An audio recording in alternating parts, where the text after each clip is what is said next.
Hello students, once again I welcome you all to the e-learning platform by the Automobile Engineering Department of BSIET. In last lecture or in last video we started with the unit number 5, that is the aerodynamics, aesthetics, ergonomics and safety aspects of vehicle. So in last lecture we covered aerodynamic aspects in which we gone through the headlamp shape, tail lamp shape and the shape of the fuel tank of motorcycle. Also we gone through the aesthetics aspect, that is the headlamp fairing of motorcycle, side panels of scooter, ground clearance and mudguard shapes. So what are the importance of these points or factors while designing the two-wheeler? So in today's lecture we are going to see the ergonomics aspects and the safety aspects of two-wheeler. So let's start with the ergonomics aspects. So what does it mean, what do you mean by ergonomic in automobile? So I will show you one point here. Always we have to try how we you can see here ergonomics. There is one example of ergonomics. The word ergonomic is derived from the Greek word ergon, meaning work, and norms, meaning law. आता इथे दोन conditions दाखवलेत. Performance and efficiency. एका याच्यामध्ये ही ladies जी आहे ती बसून जुन्या काळामधली जी लेडीज आहे किंवा जुन्यामधल्या असं टाइप मध्ये की चुलीवरचं काम करते, चुलीवरचं हे काम करते पण ती खाली बसली आहे. Sitting with the squatting avoid posture on ground for cooking, awkward posture and cooking on the elevated surface with standing posture.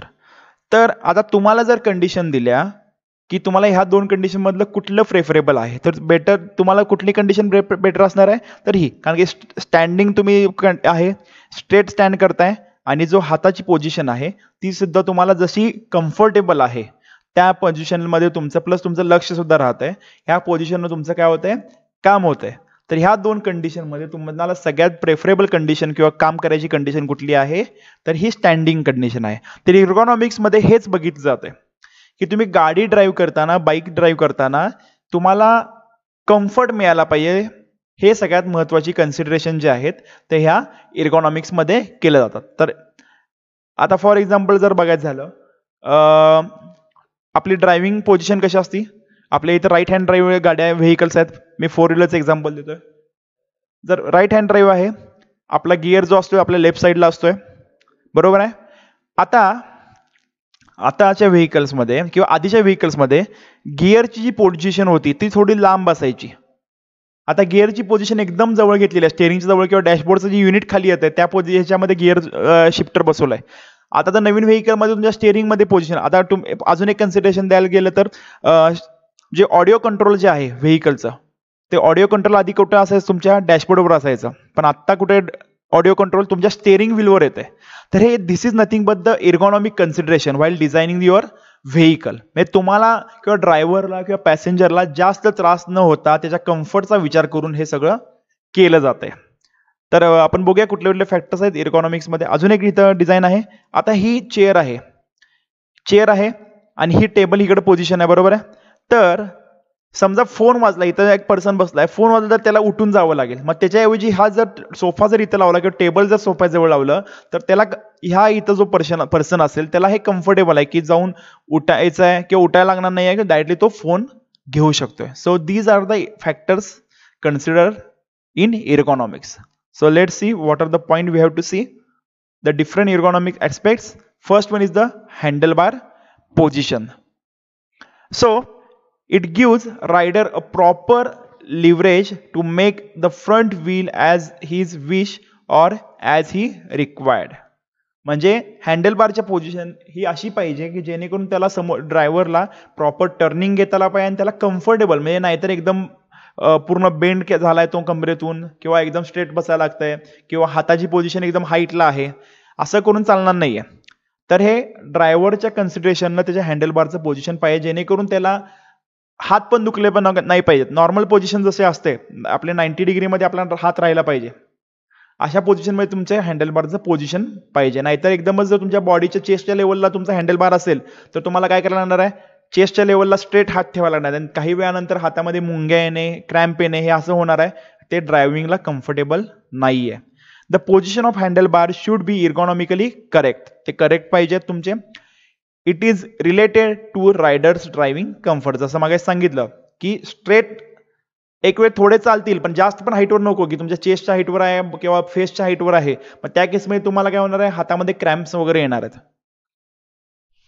The handle bar is fitted with the controls slew and hand grip on both sides. म्हणजे handle बारवर तुमचे grip जे आहे ते grip proper पाहिजे आणि control slew जे आहेत तुमचे बटन आले, बटन स्टार्ट असेल, हॉर्न असेल, लाईटचे स्विच हे सगळे त्यावर फिट केलेले असणार. आणि ते तुमच्या जेव्हा तुम्ही ग्रीप कनेक्ट करताय, ग्रीप पकडताय, ते तुमच्या अंगठ्यानं तुम्ही बऱ्यापैकी सगळं ऑपरेट करताय, बरोबर आहे. तर ते अंगठ्याच्या पोझिशनमध्ये पाहिजे. नाहीतर जर त्याची पोझिशन लांब असेल तर तुम्हाला काय करणार आहे, हँडल बार सोडावं लागणार आहे आणि त्यानंतर तुम्हाला ते बटन्सवर किंवा स्विच जे आहेत ते ऑपरेट करावं लागणार आहे. त्या केसमध्ये तुमचं गाडीवरचा कंट्रोल लॉस होऊ शकतोय. त्यामुळे हे डिझाईन असं केलं जातं आहे की तुमचा हँडल बारवर किंवा ज्या ग्रीपवर तुमचा हात असणार आहे आणि तुम्ही अंगठ्यानी हॉर्न वाजवू शकताय, स्टार्टर दाबू शकताय, इंडिकेटर लावू शकताय, लाईट्स ऑन अप करू शकताय. हे सगळ्या कन्सिडरेशन ह्या इर्गॉनॉमिक्समध्ये होतात. The handle bar is made in a different shape and design keeping in the mind the riders comfort and different views. The handlebar position is concerned with the shape of the seat and the footrest, the location of the footrest and the shape of the seat as well as the handlebar position differs as per the manufacturer. हे आपण बघणार आहे की जे हँडलबारची position आहे ते footrest वर आणि तुमची सीट आहे सिटिंग पोझिशनवर ही प्रत्येक गाडी व्हेकल टू व्हेकल हे डिफरन्स आहे. It also depends upon the type of the bike. Sports bike, regular city bike आहे किंवा बाकीच्या डर्ट बाईक्स आहेत, ह्या प्रत्येक बाईकच्या मॅन्युफॅक्चर किंवा त्याच्या टाईपवर ह्याचे हँडलबार पोझिशन हे वेगवेगळी आहे. The different type of bikes has a body position, feet position and hand position. The handlebar position gives proper gesture to the rider. Improper selection of the bike may create a back pain and other problems to the rider while long drive. म्हणजे जर तुम्ही ते proper तुम्ही modify केल्या गाड्या किंवा गाडी अशी घेतली की ज्याला प्रॉपर इर्गॉनॉमिक्स नाही किंवा गाडी मॉडिफाय अशी केली हँडल बार ज्याला तुम्हाला कम्फर्टच नाही आहे, त्या केसमध्ये तुम्हाला back pain, shoulder pain, neck pain हे त्रास तुम्हाला चालू होऊ शकतात. The handle bar should be lighter and transmit less vibration. इथं दाखवलंय वेगवेगळ्या पोझिशन्स आहेत.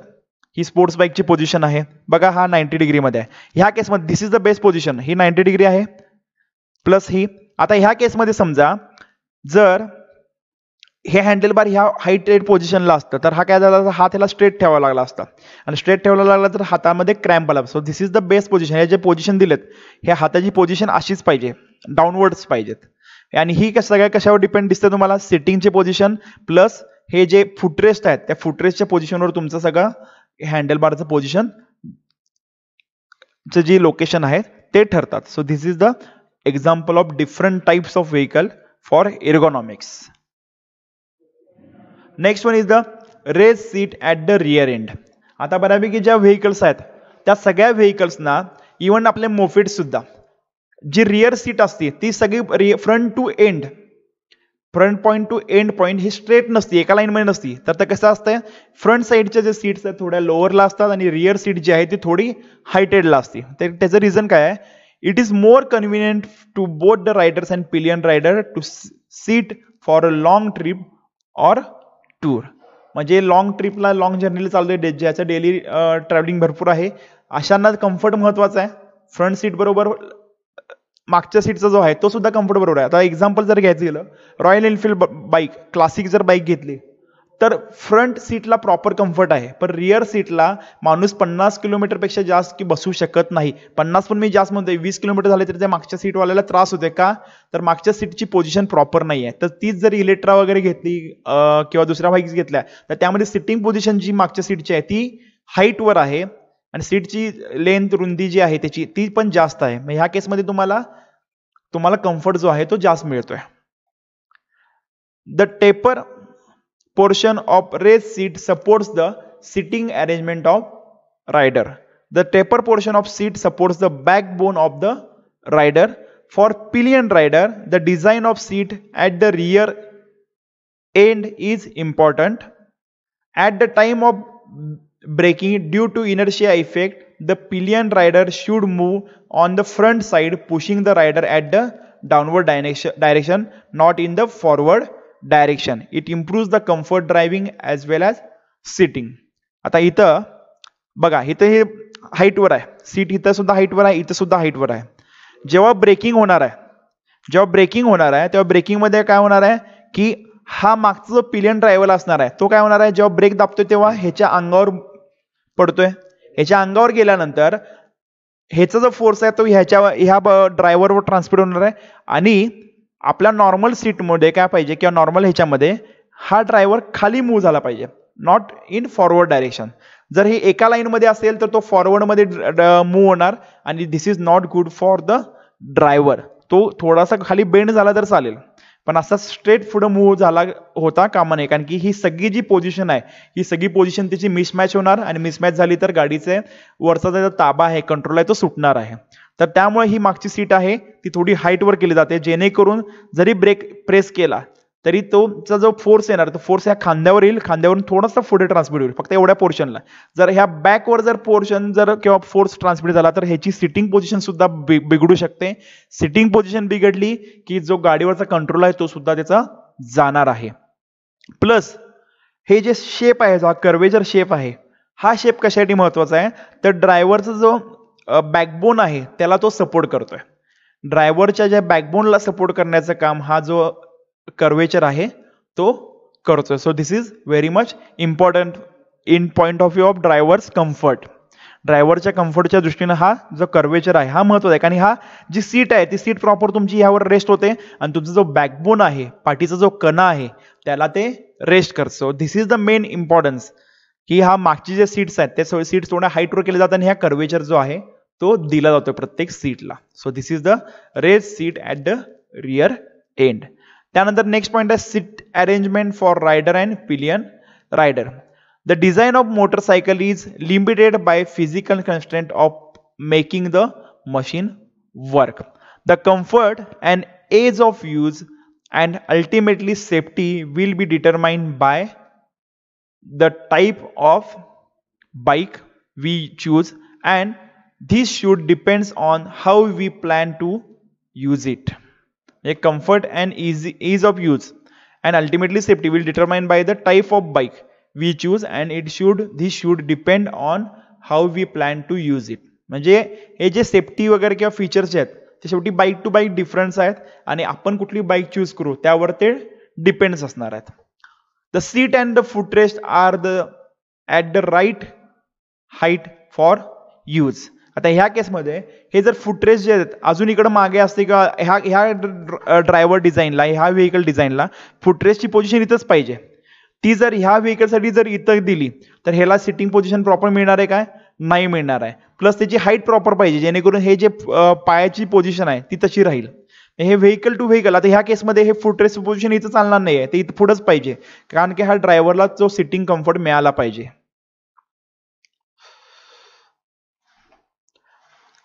The feet of the bike to the user can be critical in long term comfort. The rider of course are of different shape and size, so a bike that works well for one person may not work for someone else. हे काय सांगितलं यामध्ये, the riders of course are the different shape and size. जो rider आहे तो प्रत्येकाची एक बारीक असेल, एक जाड असेल, एकाची हाईट जास्त असेल, एकाची हाईट कमी असेल, म्हणजे प्रत्येकाचं सेम नसणार आहे. So the bike that work well for one person may not work for someone else. म्हणजे एकासाठी जर ती प्रॉपर वर्क केली तर ती दुसऱ्याला तेवढाच कम्फर्ट दिल्याची गॅरंटी नाही आहे. फॉर एक्झाम्पल जर घेतलं तर हायटेड पर्सन आहे तर त्याला हायटेड व्हेकल्स पाहिजे. म्हणजे फॉर एक्झाम्पल बुलेट्स आहेत किंवा थंडरबर्ड ज्या गाड्या आहेत ज्याची हाईट चांगली आहे, पण जर ज्याची हाईट कमी आहे त्याला ती थंडरबर्ड किंवा बुलेट चालणार आहे का नाही, तर त्यासाठी जर त्याला त्याच डिझाईनची गाडी पाहिजे असेल तर तो ॲव्हेंजर किंवा एंटायसर ह्या गाड्या, छोट्या गाड्या प्रेफर करेल. तर हे व्हेकल टू व्हेकल कम्फर्ट आणि पर्सन टू पर्सन कम्फर्ट जो आहे तो डिफर होणार आहे. It is more convenient for both riders and pillion rider to sit for a long trip or tour. म्हणजे जे ड्रायव्हर आणि पिलियन ड्रायव्हर आहे, जो मागचा पर्सन आहे, त्यांना लॉंग टूर साठी सुद्धा तो सीटिंग पोझिशन कम्फर्टेबल पाहिजे. The taper portion of the race seat supports the sitting arrangement of the rider. The taper portion of the seat supports the backbone of the rider. जसं मगाशी बघितलं होतं की जो टेपर पोर्शन आहे, हा taper portion जो आहे तो रायडरच्या बॅकबोनला सपोर्ट करतोय of the rider. For pillion rider, the design of the seat at the rear end is important. At the time of the braking, due to inertia effect, the pillion rider should move on the front side, pushing the rider at the downward direction. जसं वर बघितलं होतं, same तोच point आहे, downward डायरेक्शनला, not in the forward direction. So this is the sitting arrangement for rider and pillion or rest seat at the rear end. दोन्ही point बऱ्यापैकी सेमच आहेत. So these are the points consider while ergonomics aspects are considered designing the vehicle. So the next point is the safety aspects. Next point is the safety aspect. What are the safety aspects are there in vehicle, such as side guard, jacket, helmet, day night goggles, then footrest for pillion and mudguard, crash bar, seal beam, headlight. These are the important points. So let's see one by one.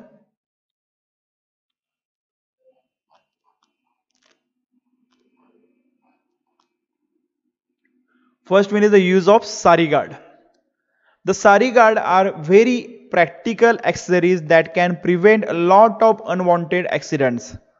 आणि ही बऱ्यापैकी sari guard आपल्या Indian कल्चरमध्ये साड्या घालणाऱ्या ladies जास्त आहेत. Indian कल्चरमध्ये साडी घालणारे लेडीज जास्त आहेत, प्लस चुडीदार घालणारे सुद्धा लेडीज जास्त आहेत. ज्यांची ओढणी असते, ओढणी आहे किंवा साडीचा जो पदर आहे तो चाकामध्ये अडकू शकतो, चाकामध्ये अडकू शकतो.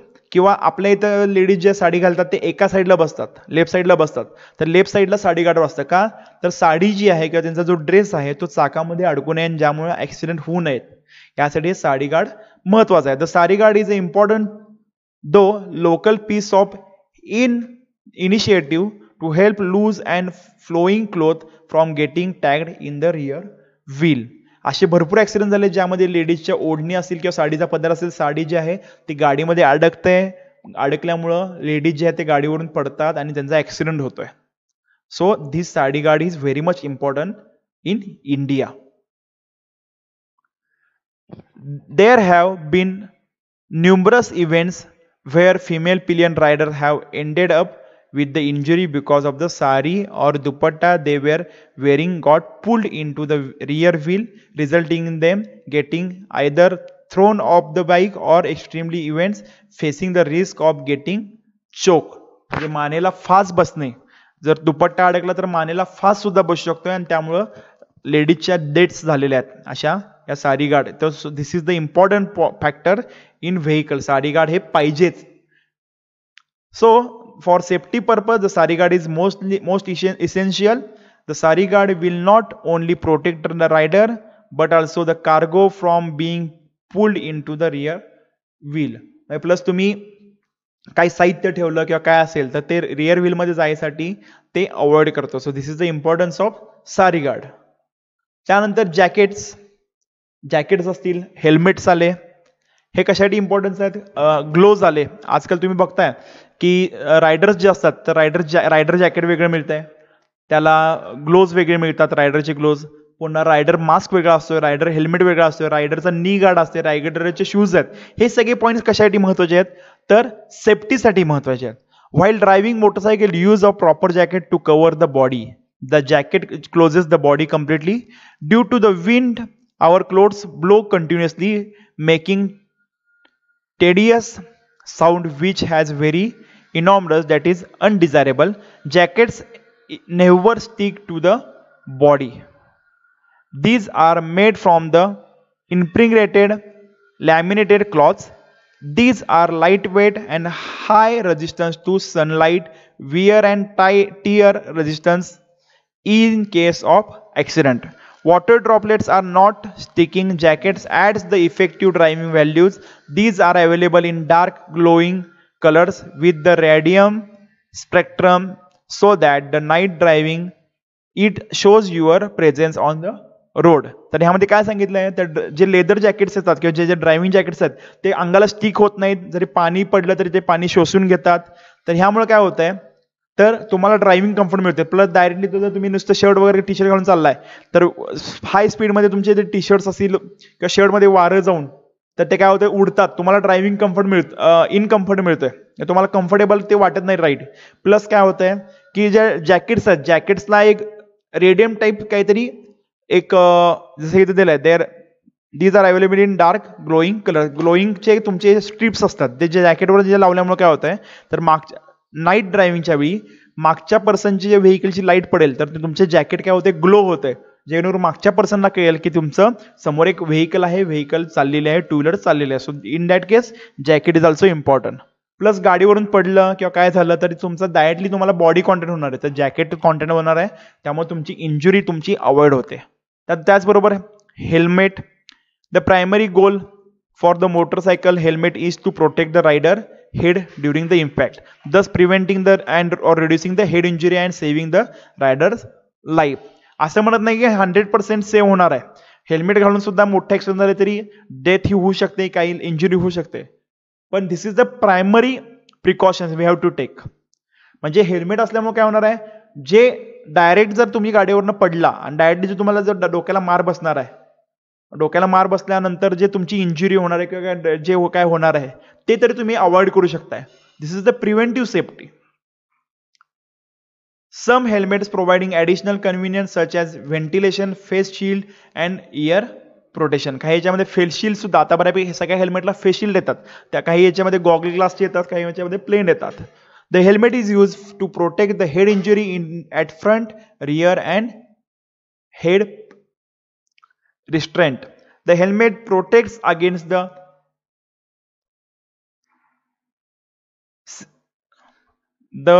helmet protects against the cerebral spine injury, severe spine injury. It provides protection against noise, wind and improves visibility. म्हणजे काय, एकतर तुम्हाला जो हेल्मेट घालताय समोरनं जे एअर येणार आहे कंटिन्युअसली ती तुम्हाला अवॉइड होते, तुमचे डोळे वगैरे मिटत नाहीत, धुळीपासून तुम्हाला प्रोटेक्शन होतंय, विंड नॉईज जी साईडची नॉईज आहे ते तुमच्यापासून प्रोटेक्शन होते, व्हिजिबिलिटी तुमची चांगली राहते, आणि बाकीचे जे डोक्याची वगैरे इंजुरी असेल, मानेची इंजुरी असेल, डायरेक्टली जे हॅम्पर होणार होतं हेडला तर ते तुमचं अवॉइड होतं. So in that case helmet is important. त्यानंतर डे नाईट गॉगल, बरोबर आहे, डायरेक्टली नाईट व्हिजन गॉगल जर तुम्ही वापरले तर तुम्हाला रात्रीच्या वेळी त्रास होणार आहे. डे नाईट म्हणजे काय, ते सकाळी तुमचे त्याच्या कन्व्हर्जन गॉगल ग्लासमध्ये होत आहे आणि नाईटला ते नॉर्मल ग्लास म्हणून वर्क होतात, किंवा नाईट व्हिजनला सुद्धा तुम्हाला ते प्रॉपर दिसते. ते these are the day night goggles, हे तुम्हाला महत्वाचे आहेत. त्यानंतर foot rest for pillion. The foot rest helps to maintain the riding comfort and control of vehicle. हे फूट रेस्ट जे आहेत हे महत्वाचे काय आहेत, तर या फूट रेस्टवर तुम्ही प्रेस करताय जेणेकरून गाडीची स्टॅबिलिटी राहावी. हे फुटरेस्ट नुसतं पाय ठेवायला नसतात, तर फुटरेस्टमुळं तुम्ही त्यावर प्रेस करताय, तुमच्या गाडीचा कम्फर्ट जो आहे किंवा स्टॅबिलिटी जी आहे ह्या फुटरेस्टवर सुद्धा इम्पॉर्टंट डिपेंड्स आहे. So footrest is important for stability and safety of vehicle. त्यानंतर मडगार्ड. मडगार्ड कशासाठी आहे, जे मागचं चिक्कल असेल किंवा काय असेल, गाडीचं पाणी असेल, गाडी खाली रोडवरचं पाणी हे उडू नये, ड्रायव्हरवर किंवा मागच्या पर्सनवर उडू नये, यासाठी मडगार्ड आहे. It must be combination with the vehicle fender to protect the vehicle, passenger and other vehicle and pedestrian from mud and other flying debris thrown into the air by rotating tire. Mud guard can be aerodynamically engineered vents to improve air flow and lower drag. मडगार्डवर lower drag साठी vents वगैरे provide केलेले असतात आणि main purpose म्हणजे जे पाणी असेल, चिक्कल असेल, काय असेल ते ड्रायव्हरवर, पॅसेंजरवर, पॅडेस्ट्रियनवर जे जाणार होतं टायरच्या रोटेशनमुळे ते अवॉइड करते. त्यानंतर क्रॅश बार मध्ये तुमचं जे समोर बसवलेलं असतंय leg guard. The crash bar aims to protect the motorcycle engine and body panels as well as it use to protect the rider. म्हणजे क्रॅश जर गाडी समोर समोर जर धडकली तर डायरेक्टली क्रॅश गार्डला पहिला इम्पॅक्ट होणार आहे, त्यानंतर तुमचं इंजिन, व्हेकलची बॉडी त्याला होणार आहे, प्लस तुमचे जे रायडर आहे, रायडरचा जो गुडगा आहे, लेग आहे, त्या लेगला सुद्धा ते वाचवतंय. किंवा प्रिव्हेंट करते इंजुरीपासून. प्लस गाडी जर एका साईडला पडली तर गाडीची बॉडी कॉन्टॅक्टमध्ये येत नाही, तर क्रॅश गार्ड पहिला लागते, टच होते, जेणेकरून डायरेक्टली क्रॅश गार्डला टच झाल्यामुळं गाडीची बॉडी वाचते, प्लस जो रायडरचा गुडघा असेल, रायडरचा जो पाय असेल तो सुद्धा इंज्युअर होण्यापासून वाचतो. त्या दृष्टीने क्रॅश गार्ड इज इम्पॉर्टंट. आणि सील्ड बीम अँड हेडलॅम्प, जर हायर पोझिशनसाठी sealed beam headlamps means this is a complete one assembly which covers the headlamp reflector and the headlamp housing. These are closed with seals, rubber packing and seals. It prevents the air to enter inside the headlamp housing and which creates air resistance. The air is prevented which contains dust particles and the effects on the life of the headlamp. Headlamp beams किंवा headlamp जे असतील, हेडलॅम्पचे beams आहेत ते काय करतात, ते seal असतात आणि त्यामुळे काय केलं जातं की आतमध्ये जी एअर वगैरे जाणार आहे किंवा तुमचा हेडलॅम्पला प्रोटेक्ट करायचं काम हे हेडलॅम्प बीम करतं. त्यानंतर ड्रायव्हिंग हॅबिट्स काय आहेत, important driving habits. A countless number of accident occurs each day on the roads. Not a day goes by that we do not hear about some sort of highway pileup or of a pedestrian being struck by distracted drivers. These must be way to prevent the risk of automobile accident. म्हणजे काही गोष्टी ज्या आहेत, daily accident वाढत आहेत, pedestrian असतील किंवा फुटपाथवरच्या लोकांवर गाड्या जात आहेत, तर त्यासाठी आपल्याला ड्रायव्हिंग हॅबिट थोडे चेंज केल्या जातील. Being good driver means more than just obeying speed limits and traffic lights. म्हणजे नुसतं स्पीड लिमिट फॉलो करणे आणि ट्रॅफिकच्या लाईट्स फॉलो करणं म्हणजे तुमचं गुड ड्रायव्हर नाही. It means completely respecting all elements of the road safety codes. म्हणजे road safety असेल किंवा अदर रायडर्स असतील, या सगळ्यांचा रिस्पेक्ट करणे, किंवा मला ओव्हरटेक केलं म्हणून मी ओव्हरटेक करणे, स्पीड वाढवणे, ओव्हर स्पीडिंग करणे, हे these are not good habits of driver. तर तुम्ही जेवढ्या सेफ्टी फीचर्स किंवा सेफ्टी कोड्स असतील, सेफ्टी रूल्स असतील, हे तुम्ही त्यांचा रिस्पेक्ट केला पाहिजे, त्यांना फॉलो केले पाहिजे. Whether we are driving through densely populated city streets where cyclists and pedestrians are ever present, or navigating winding country roads where each unpredictable turn can bring disasters. One must always be ready to react swiftly in the event of an unexpected situation. These and other obstacles require drivers to display a considerable amount of patience and attentiveness. Unfortunately, the most drivers do not adhere to or are unaware of all road rules of conduct and find themselves as a responsible parties in very high number of accidents.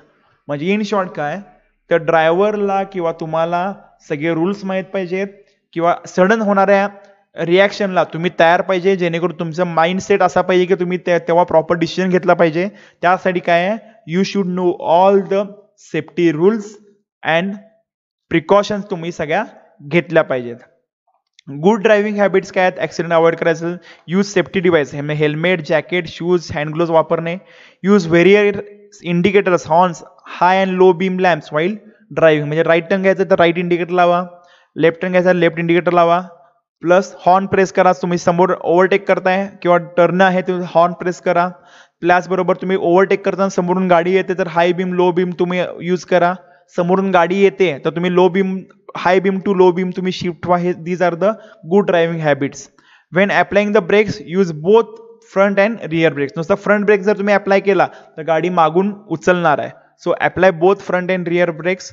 To avoid low visibility the driver should wear clearly visible clothing. म्हणजे to व्हीलरनं चाललाय तर black, रात्रीचा drive करताय black dress घालून चाललाय तर ते avoid this. मग त्या केसमध्ये तुम्ही एक रिफ्लेक्टरचं जॅकेट जे मिळतात ते तुम्ही यूज केले पाहिजेत. At night driving the driver should not wear day night goggles. Night ड्रायव्हिंगला डे नाईट गॉगल्स यूज करायचे नाहीत. तुम्हाला जे दिसणार आहेत ते व्हिजिबल गॉगल्स किंवा स्पेक्स जे आहेत तेच यूज करायचे आहेत. The driver should maintain steady speed avoiding quick acceleration and sudden braking. Driver should maintain steady speed म्हणजे अचानक 100च्या स्पीडला गेल्याने परत सिटीमध्ये जिथं स्पीड लिमिट 20, 30, 40 जास्त असेल तर तुम्ही 60 जायचं, परत ब्रेकिंग करायचं, हे सगळं अवॉइड करायचं आहे. तर एक स्टेडी स्पीडनंच जायचं आहे. ऑलवेज ओबे लाईन डिसिप्लिन. आपल्या आता हायवेला बघा, हाय स्पीड लेन असते राईट साईडला, पण सगळे ट्रक्स राईट साईडने जातात आणि ते हाय स्पीडला असतात का नाही, तर आपल्या इथं हे फॉलो केले जात नाहीत. ओव्हरटेक करताना राईट साईडनीच करायचं आहे, पण आपण काय करतोय, लेफ्ट साईडने सुद्धा ओव्हरटेक करतो. जिथून रोड मिळेल तिथून आपण ओव्हरटेक करतोय. So follow the date discipline. Drive vehicle in economical mode. Economical मोडला व्हेकल ड्राईव्ह करायचं आहे. आणि सगळ्यात महत्त्वाचं जे ह्यामध्ये नाही, अवॉइड ड्रिंक अँड ड्राईव्ह किंवा avoid mobile phones while driving. So follow these good habits to avoid the accident. त्यानंतर पुढचा पॉईंट आहे, क्रॅश बार बघितलं, ड्रायव्हिंग गिअर बघितलं. इम्पॉर्टन्स ऑफ ग्राउंड क्लिअरन्स हे आपण आधी बघितलेलं आहे. ग्राउंड क्लिअरन्स का महत्वाचा आहे, तर आतापर्यंत आपण सगळ्या पॉईंट्समध्ये बघितलेलं आहे मागच्या लेक्चरला. So with this the ergonomic aspects and safety aspects are covered, and the unit number 5, that is the aerodynamic, aesthetic, ergonomic and safety aspect, is completed. So after this video I will upload the question bank for 2 and 3 wheeler technology subject on Moodle. Go through that and complete it as a assignment. So thank you very much. With this, the 2 and 3 wheeler vehicle subject syllabus is completed. Thank you.